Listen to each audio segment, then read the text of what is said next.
Thank you. This was our principal quartet.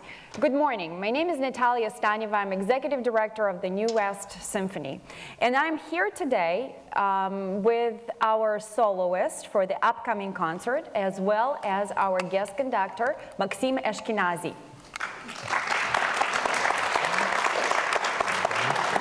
This was wonderful. Thank you. So without further ado, I'd like to talk about the program right away, because today we are very, very pleased to have not one, not two, but 4 principals of the orchestra with us. And this is probably one of the most exciting programs for me, because I have my friends, my dear friends that I've known for years here, as well as the guest conductor, Maxim Eshkenazy, that I've known for about 7 years now too. Wow. Maxim, can we talk a little bit about the program for the upcoming concert? Sure. The program starts with a Bulgarian piece, a short Bulgarian piece that will give you a little flavor of where I come from. It's 7 miniatures, each one lasting between 1.3 and 2 minutes each, very short. And then we move to Haydn Sinfonia concertante that you just heard a little sample. And we'll end up the concert with a Jupiter Symphony by Mozart. So it's a very, very wonderful program, and I can talk in length about each piece, but we'll get there if we need to. Absolutely. I'd like to introduce all our principals.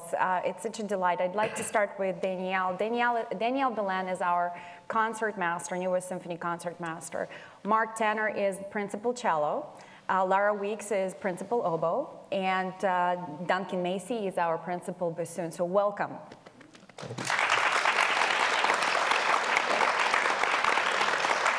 Danielle, I'm going to start with you first. When we interviewed you just the other day about this concert, you said it was a very humorous piece. Can you talk a little bit about the humor that Haydn has in this piece? Yeah, sure. Well, first of all, the instrumentation, as you can see, is somewhat unique. I often play with cellists and violists in string quartets, but to have an oboe and a bassoon, the mix, I think, kind of lends itself to interesting conversations. It's like having 4 really different people at a dinner party with different backgrounds and all kind of coming together.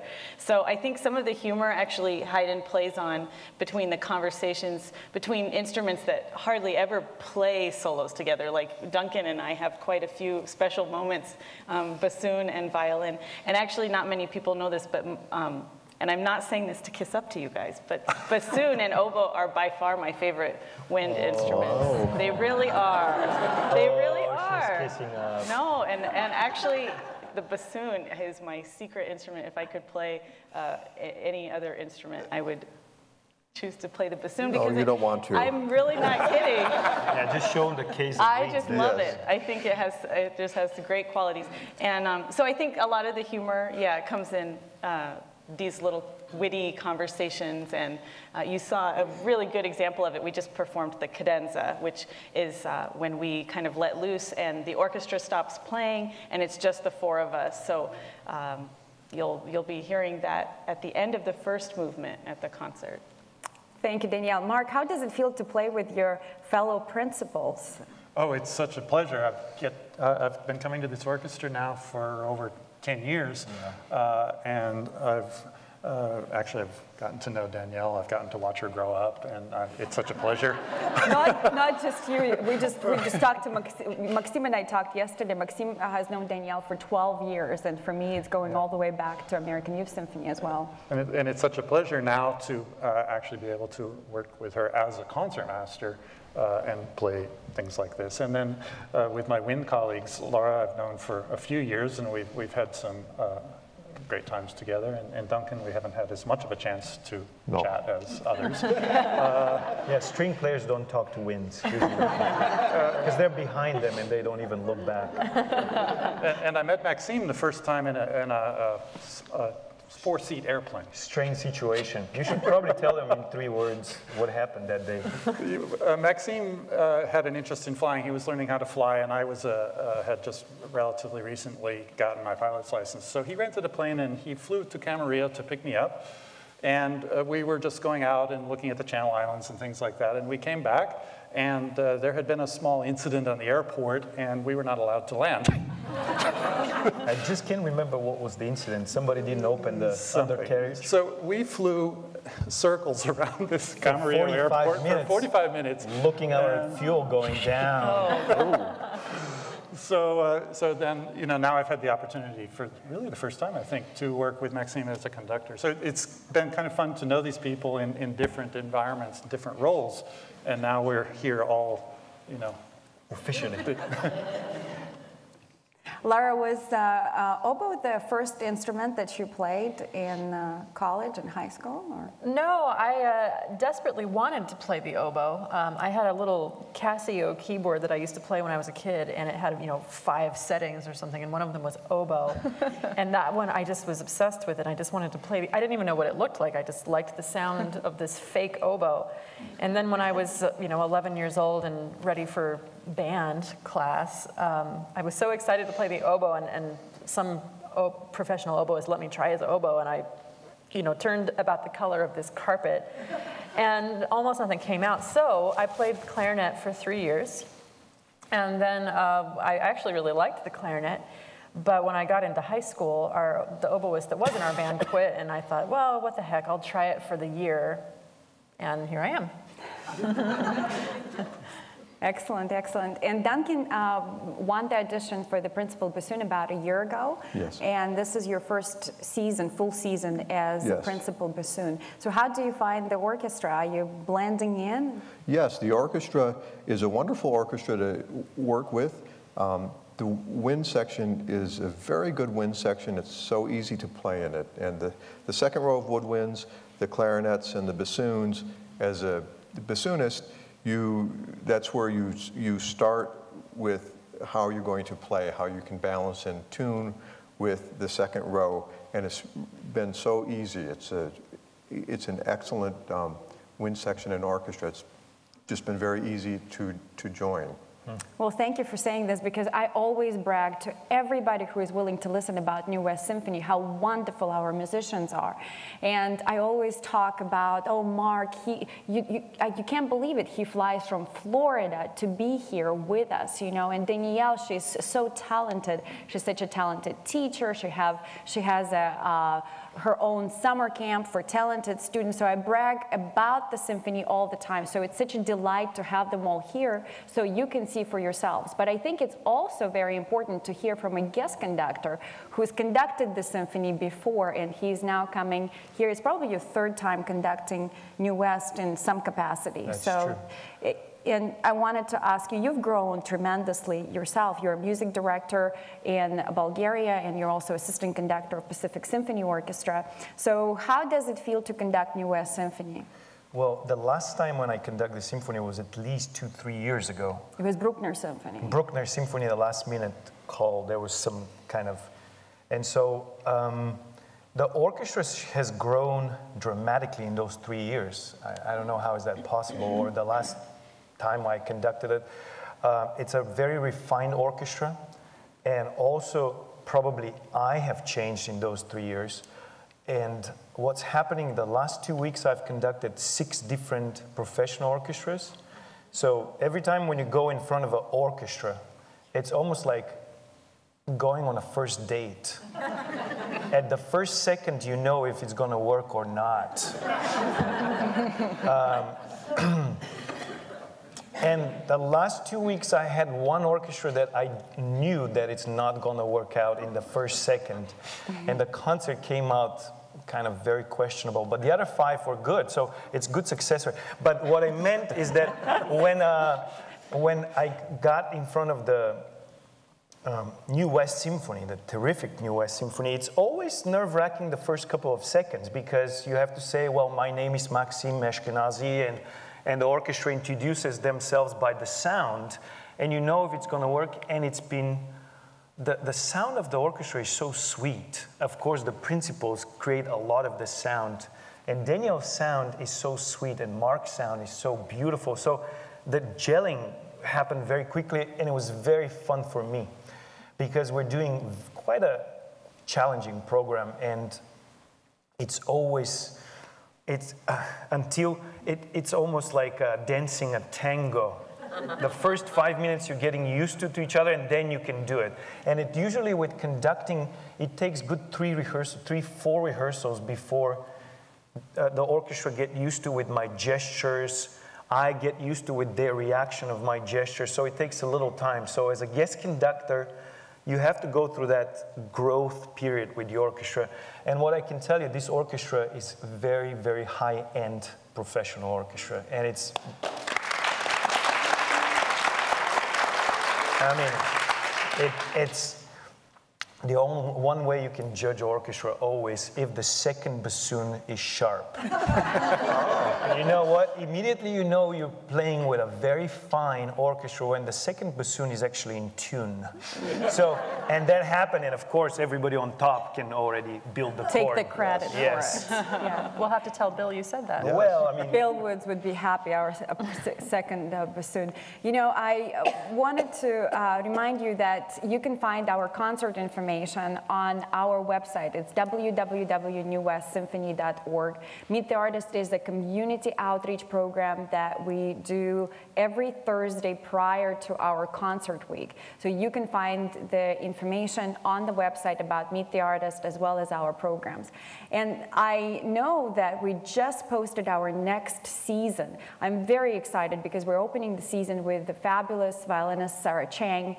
And as you know, we have a program that's called Adopt a Musician. So each musician of the orchestra is now, I think, adopted. And we decided to have sort of feature principals on our program. And next year, we're featuring our own Danielle Belen. So Danielle, I wanted to ask you a little bit about the program that you will be performing next season and ask you to play for us a little bit. Yes, I'm going to be performing Edouard Lalo's Symphonie Espagnole. Lalo was a French composer, and like many French composers of his time, he liked to pretend like he was a Spanish composer when he wrote for the violin especially. So Symphonie Espagnole, it's a masterpiece. I have many students playing it as well, that I'm working with them and learning it at the same time. So I'm looking forward to performing that with New West. And you know, talking about connections here, I'd like to play a piece for you right now that is a tango. And Maxim introduced me to this tango last summer when he invited me to solo in Varna, was Bulgaria. It was Varna. Varna in Bulgaria. And Burgas. And Burgas. And this piece, you'll recognize it once I get going, as the famous tango that Al Pacino and Chris O'Donnell dance in The Scent of a Woman. So I hope you enjoy this. It's Por una Cabeza by Carlos Gardel.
Encore. Encore, that was an encore. One more, another tango.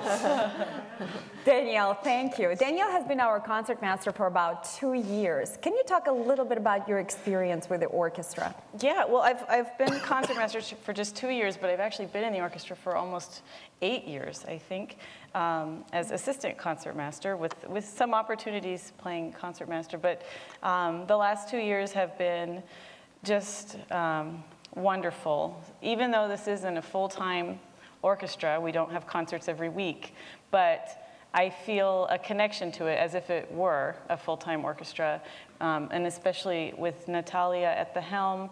She is always engaging me in events, which I really actually enjoy doing a lot, playing recitals in our donors' We do a lot. homes. We do between 25 and 40 events a year. That includes our concerts throughout 3 regions. As you know, New West Symphony is a professional orchestra that performs in Oxnard Performing Arts Center, Thousand Oaks Civic Arts Plaza, and Barnum Hall in Santa Monica. And we're very, very unique in terms of our business model. Quite a few orchestras would pick a hall and would make it the resident hall. And we are a resident orchestra of not just 1 performing arts center, but 3. And this is exciting. Our home is here in Thousand Oaks. Our offices are here in Thousand Oaks. And we're very, very pleased to be at Civic Arts Plaza. It's a phenomenal facility. So Danielle, I really enjoyed being with you for the last 2 years. And I know that I always talk about your background and the background of our principals. I'd like to talk a little bit more about what you have done so far and what you're doing, what your plans are for the future. Yeah, well, most people that know me well know that one of the biggest parts of my life is teaching, and I teach at the Colburn School, and I run the chamber music program there, and as Natalia said, I've started my own summer camp. So for me, I believe education is everything, and a whole range of education. I work with some students that are, many of you have seen Ray Ushikubo, who's a little 10-year-old boy. You know, I guess you would call them prodigies. Wunderkind. But Wunderkind. You know, very gifted kids, and my passion is working with those kinds of kids and guiding them towards the careers of their dreams. That's my passion. But also, on the other end of the education spectrum, bringing music to kids that might not otherwise have ever had the opportunity. They probably won't be professional musicians, but they'll be our audiences, and that is so very important, and it's important to this orchestra. It's important to me. So with my summer camp, although it's mainly targeted at the highly gifted young string players, we also are very involved with outreach and bringing music to the community around where the camp is located up in Three Rivers, California. So, well, thank you for helping us develop our audiences. Yeah, and Mark, you have a very interesting background. I'd love to talk about it more because I always talk. He's a pilot. He's a venture capitalist. He's a principal cellist. Tell us a little bit about what you do in outside of New West Symphony and with New West Symphony. I've had a dual career my entire life. I actually went to school and did a double major in both music and computer science. Left brain, right brain. When I get bored or annoyed with one activity, I can go off and do the other activity. Through my whole life, I've been able, as my colleagues will attest, making money as a musician is a bit of a sketchy proposition. And it's, when I was younger, it was important to me that I would have enough security so that I could actually play the cello in the manner that I wanted to play it and not have to play 1,000 weddings, although I did play 1,000 weddings, and then I quit playing the weddings. Right now, I'm actually the Vice President of Information Architecture for a medical device startup company in Florida, and we just received $30 million in funding, which is coming It's on TV, shortly. you know. People will come and check it out. So, on other elements of things that I do, my wife and I have a foundation that we're helping promote string playing actually around the world. And we'd been working in South America with the El Sistema program long before all of you guys heard about it when Dudamel came here. Those programs have actually been in operation in South America for over 20 years. And I'm so happy now to see this concept making such progress in the United States. And so we're supporting those internationally as well as in certain areas here in the United States. So. You also have recorded a number of CDs in Nashville. Can you talk a little bit about that as well? Let's see, Garth Brooks, debut album. Classical musicians, when we make a record, maybe if we sell 200 or 300, you know, and then we have to go, and we go out front in intermission and sign them and everything, and we're lucky to sell a few thousand. Garth Brooks sold 10 million of that CD from his first one, and altogether, he's sold 100 million records in the last... Are you still getting royalties from this? Of course. Whoa. That's how he financed his first plane. Yeah. Wow. So I spent 7 years in Nashville, and I worked with pretty much everybody that was there. One of the things maybe people don't know is that when you work in the recording studio, particularly as a cellist, you really lose some of your greater abilities to take risks. Because recording process is a very tightly managed process. And you cannot afford to make a mistake because it's probably $7,000 per minute of recording time. And so you end up losing that. So I finally left Nashville because I didn't want to stop being a cellist. And so that's when I left, and I took a couple of years, and I completely had to almost go back to the beginning and build up my ability to play in the soloist kind of manner. So. Fantastic. Well, what are you playing for us today? And take risks. Take risks. I'm not playing any tangos. That would. So can you introduce your piece? Yeah. I'm going to. Every time cellists are asked to perform, we reach into the Bach toolkit. We're very fortunate as cellists to have this series of pieces that are just so complete and wonderful to perform. So I'm going to play a little bit today from the prelude from the Bach D minor suite, a little bit more calm and peaceful than everything else.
much.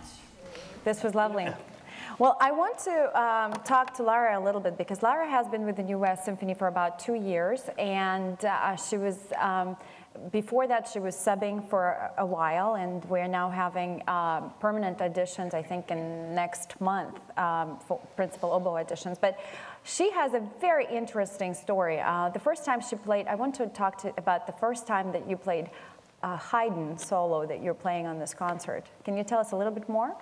I played this piece for the first time when I was a student at the California Institute of the Arts, and this would have been, I think, 2000. Yes, yes, 2002, something like that, long time ago. And I was, appointed as a soloist for this piece, and I was very new to the school. I didn't know much about it, and I was actually a little bit annoyed that they had put a student conductor in charge of the piece. Student conductors. Yeah, student conductors. Well, those can be hit or miss. Luckily, this one was a hit, and well, how can I say this? I found myself very attracted to him. And a couple years later, we got married. So this one was a hit. Yes. Okay. And on a side note, he did an excellent job conducting the piece. But more than that, he was just a really great person, and we hit it off, and it just kind of gave me an excuse to stare at him in a socially acceptable way. So that was a really good experience. And actually, I played the piece a second time, not as one of the oboists in the orchestra, and my former teacher, Alan Vogel, was playing the solo part. So that was also a very... So she marries all the conductors she plays with. Apparently. Well, no, I'm still on my first marriage, actually, and my several hundredth conductor, I think. So don't get any ideas. Okay. So in about, how old is your little one now? I have a 13-month-old son at home. So that has been, for the last 13 months, that has been the biggest thing in my life, as I'm sure any of you with children know. He's now at the point where he's just really turning into a little person rather than a baby. So that's been very fun every day. He's doing something new. Any of the concerts? Oh, I don't. Does he play any instrument yet? Well, 13 months? He plays the glockenspiel. Whoa. Interesting. And Lara, you also have a very active studio career. Can you tell us a little bit more about where you play? What do you do outside of the West Symphony? Well, I'm sort of a quintessential LA freelancer in that I spend hours and hours of my week on the freeways, just going from one thing to the next. And, I don't really have any full-time jobs, but I piece it together and make a living doing this stuff. And oh gosh, slowly over the years, I've gotten into the recording scene and the motion picture scene a little bit. There's so much luck involved in all of this, and I'm happy to say I have had some good luck. She's also a fabulous player. That's why. Thank you. And she plays also very exotic instruments. You should ask her that. I should ask her that? You should ask her that. All right, what exotic instruments do you play? Well, I actually play the Baroque oboe as well. I don't even know if you guys knew that. I play the copies of the original instruments that Bach and Handel. What's the difference with the modern one? Oh, everything, everything. The reeds are different, the fingerings are different, the instrument, it just looks more or less like a recorder with a double reed on top. And then on the complete opposite side of that, I play the Theremin, which... Okay, a couple people know what that is. Well, if you don't be ashamed. Because I learned what's a theremin the first time I played with her, so. Yeah, one of the first times I played the theremin in public, it was with the American Youth Symphony. Maxime was a member. Were you in? I was there. Okay, so we were all fascinated. We all go way back. So can you tell us briefly what is a theremin? A theremin, it's basically a wooden box. Sometimes it looks like a podium, but they actually do look different. But the one thing that's consistent is they have two antennae, how do you say? I don't know how to say that stick out of the side. One goes straight up, and that one controls the pitch, and the other one is a loop that controls the volume, and you play it by waving your hands near it. So you don't touch it? You don't touch it. You don't touch it. It was actually the first electronic instrument ever invented in Russia around 1919. And where do you get one? Well, that was a really interesting question. When I learned about the theremin, I was about 18 years old, and I watched this amazing documentary called Theremin, An Electronic Odyssey.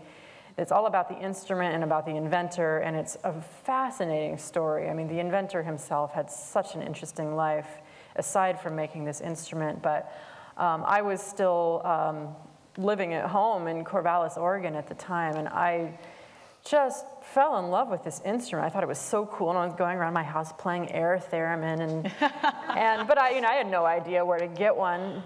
But next Christmas, under the tree, was this weird box, and my father, who is actually a physicist by trade, although he was working for Hewlett Packard at the time, he built a theremin from a kit.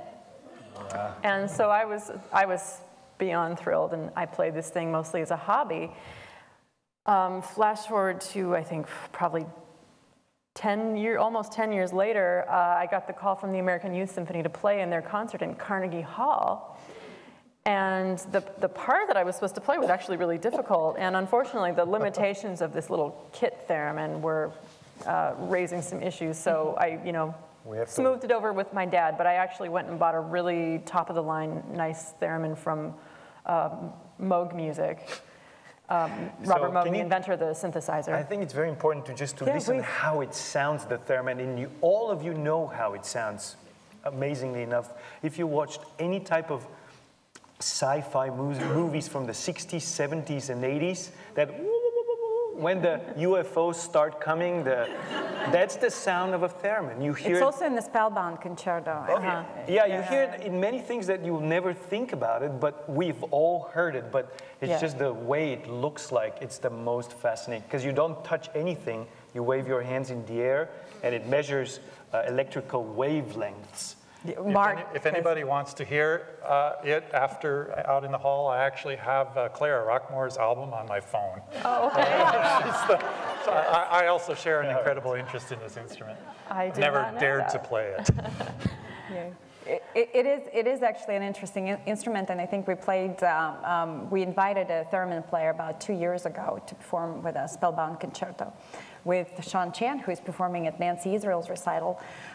You can check our website for all that information in terms of our private events, our public events. It's www.newwestsymphony.org. I have to pitch the symphony during this programs.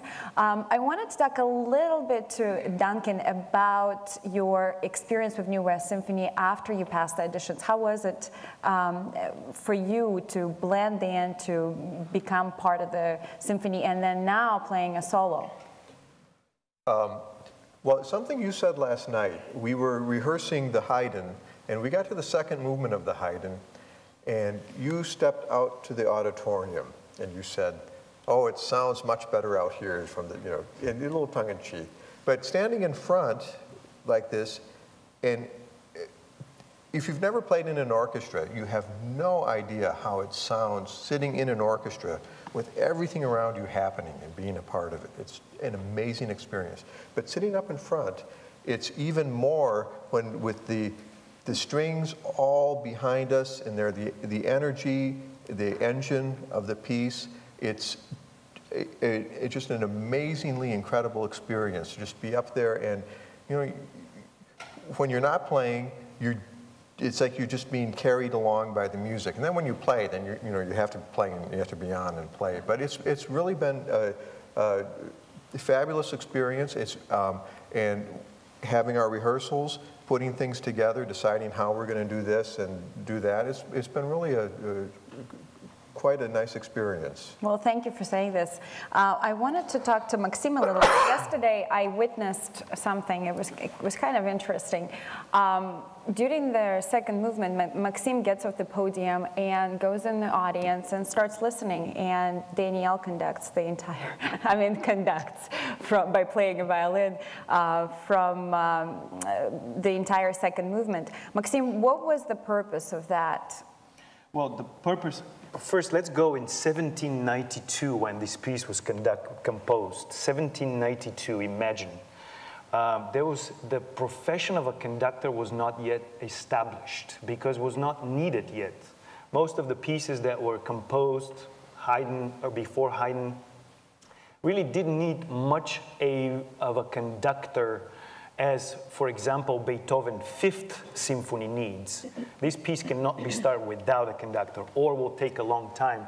So I knew that, and with this fine orchestra, this is a spectacular orchestra, they don't need me to give them and feed them every beat. They're all wonderful chamber musicians, and with the rest of the orchestra, which is another 60 people on the back, played an absolute synchronized manner without any type of visual gesturing, because they are so good to listening to each other and they're so finely attuned. The only thing that you can get so finely attuned is probably the Blue Angels when they fly next to each other.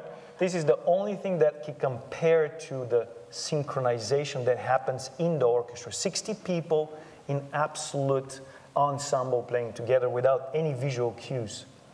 Now, I did that for another purpose. I'm a strong believer that the really, really fine orchestras, really the conductor is there to inspire and organize the rehearsals rather than give visual cues.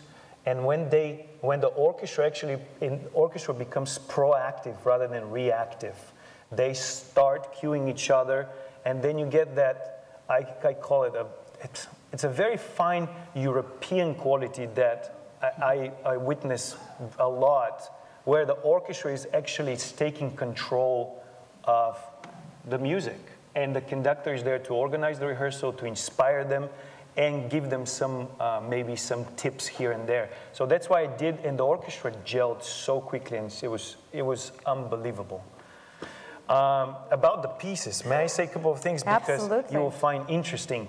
So I'm going to go backwards. Mozart 41st Symphony, Jupiter. It's really the almanac, the playbook, everything that any composer after him learned from. And I told the orchestra, it's a little scandalous saying, but when I study Copland or Bernstein, I see a lot of Mozart 41st Symphony.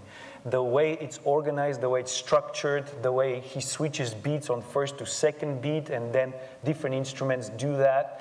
That's all composition techniques that will be used for another 200 years after that. All the way to nowadays, when you listen to John Williams or John Corigliano, there's all techniques that were used in Mozart 41. But they come from the previous guy called Haydn, Joseph Haydn. Joseph Haydn was one of the greatest and the last court composers, because he was hired at the Esterházy, the prince of, it's a Hungarian family that had a little kingdom, and he was hired as a court composer. And court composer was basically a slave, almost, because you were not allowed to travel anywhere outside of the princehood. You were not allowed to compose for anybody else. So when the old Esterházy that hired Haydn was alive, Haydn never traveled. But when the old Esterházy died, his son was really into hunting and not so much into music.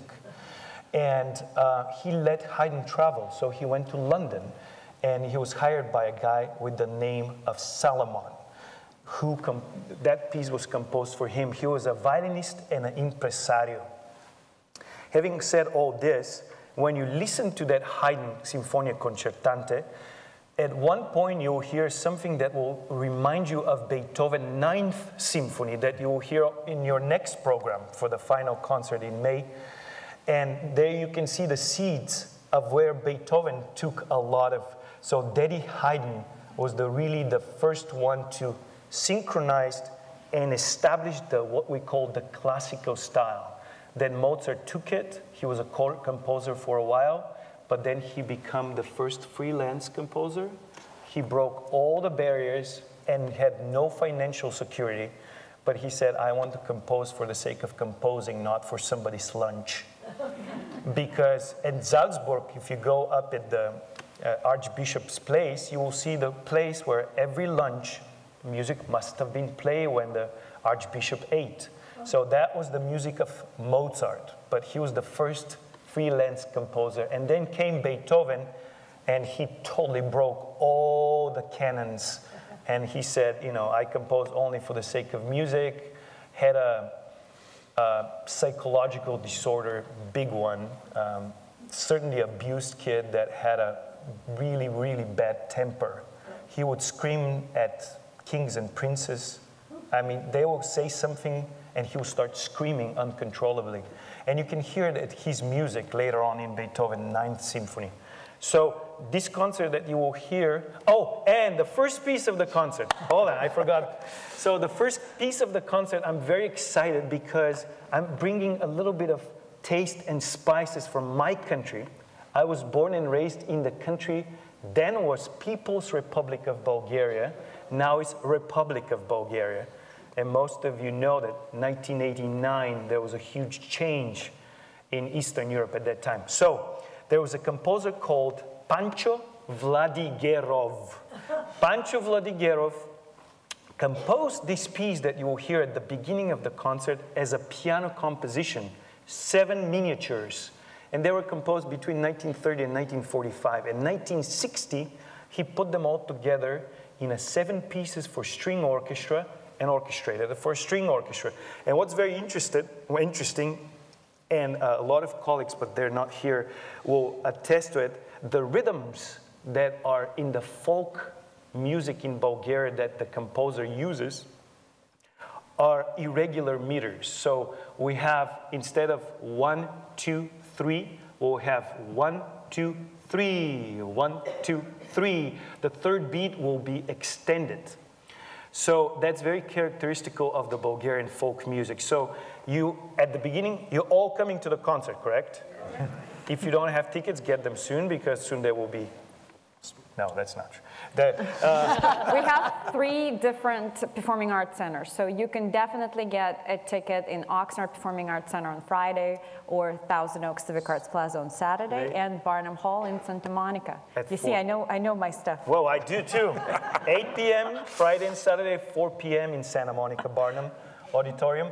And the concert will start with this exotic little piece. It's 7 miniatures. They're so quick before they're over. Each one, it starts and then it's already over. So basically they're a little perfume, a little bit something from Bulgaria for you. Then we do, of course, Haydn, the fantastic Sinfonia concertante, break, and then Mozart 41. But excellent, excellent. And Maxim, thank you so much for your passion that you're bringing to the Can't do anything about it. It's just...